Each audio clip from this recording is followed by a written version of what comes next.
Hello my lovely viewer, I am back once again with an episode 2 of American drama series, titled Pachinko. Spoilers ahead. Watch out and please take care. As a disclaimer, this video includes my own analysis, commentary, and it's not a substitute of the full movie. Click the link below to watch, buy or rent the movie. This episode begins by showing Ko Hansu. He works for a powerful businessman in Japan. He works as a district fish broker. The people in the boat only talk about him while Sunja stays quiet and listens to them. The boat reaches the fish market. She sees Ko Hansu behaving ruthlessly with the vendor there. She then leaves from there. As she is walking on the market, one woman calls her and hands her a gift on behalf of Ko Hansu. Till this point, she is not romantically attracted to him. After buying the fish, she is on her way back to her home from the market, but on the way, she is stopped by the 3 men. Out of 3 men, luckily one man tries to stop and goes to get help to rescue Sunja. 2 of them drag her inside and are about to assault her. In the meantime, Hansu shows up and threatens them with their life, and forces them to apologize to her. After that, he goes with her on the ferry to drop her off. He seems gentleman as he doesn't leave Sunja alone. Before leaving, Sunja sees blood on his sleeve. Then asks him to meet her at the cove, and she will wash it there. She then gives a glance at Hansu before walking to her village. From this point, Sunja has now a soft corner for Hansu.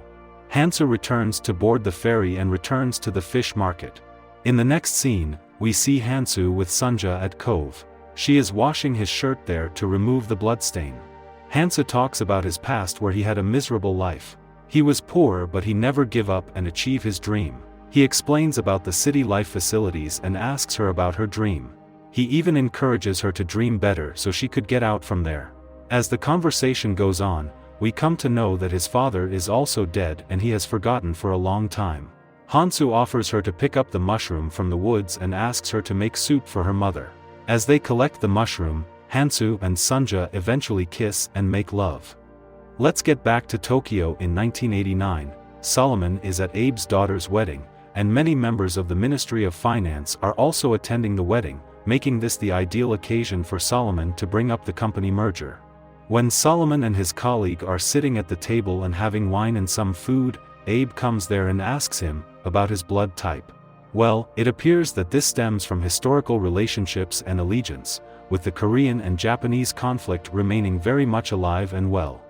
Later at the office, Mr. Andrews, Solomon, and Naomi are talking about the land and the property they need to acquire and close the deal. Remember, the sole reason for Solomon to be back in Tokyo is to close the deal with the particular property which the company had tried a lot to close but could not. Mr. Andrews is surprised because they have offered that lady 3 times the current market value of the house, but she did not sell them.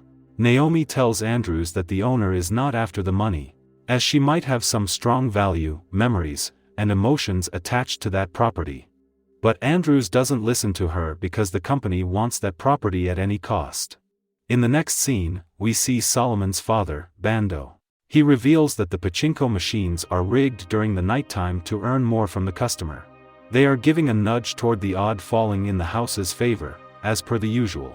Later, a loan officer comes there and he signs off for a loan of 4 billion yen to open the second parlor. Shortly Solomon goes to meet with the owner, alone with watermelon as a gift. He tells her that she had bought the property for 4,000 yen back in 1955. He asks her to sell the property at 1 billion yen. Listening to this, she asks about his family. He tells her that his mother has died and his grandmother has had a tough life, but she has raised him quite well. He again offers the deal to her and asks her to accept it for the sake of her children, but she enters her house and closes the door. Solomon is back at the office. He receives a call from someone called Hannah, the daughter of his father's girlfriend. During childhood, Hannah and he were pretty close and both liked each other. Solomon asks her to come back, but she said that she does not want to return, and has no desire to be found. She also tells him that she can see him and is watching him. She also tells him that Naomi is watching him, and she hates the girl like her. And eventually hangs up, promising to call back again. The episode ends here. Until then, subscribe to watch more videos like this, turn on notifications, and leave a like and comment to support the channel. Thank you for watching, and I will see you soon.